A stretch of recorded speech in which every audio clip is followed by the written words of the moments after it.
প্রধান উপদেষ্টা তিনি অনেকগুলো আন্তর্জাতিক গণমাধ্যমে সাক্ষাৎকারে তিনি বলতেন যে আওয়ামী লীগ নির্বাচনে অংশ নিতে পারবে কি পারবে না, নিবে কি নিবে না, এটা আওয়ামী লীগের দলীয় সিদ্ধান্ত। এরপরে যখন ছাত্র জনতা আওয়ামী লীগ নিষিদ্ধের দাবিতে আন্দোলন শুরু করলো, তখন সবার চোখে ধুলা দিল।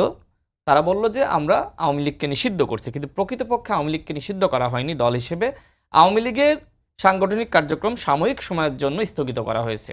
প্রধান উপদেষ্টা যখন দেশের বাইরে যান, তিনি সকল গণমাধ্যমকে তিনি একই উত্তর দেন যে ফর দ্য টাইম বিং।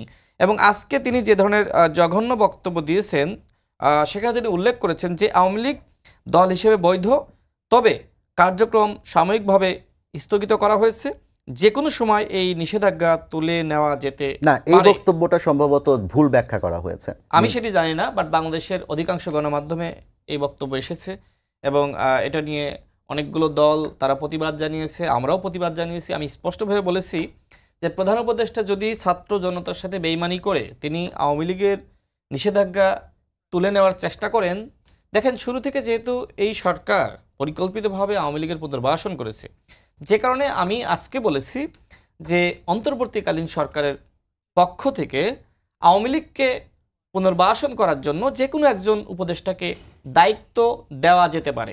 আপনি বলছেন যে সরকার আওয়ামী লীগকে পুনর্বাসন করার চেষ্টা করছে।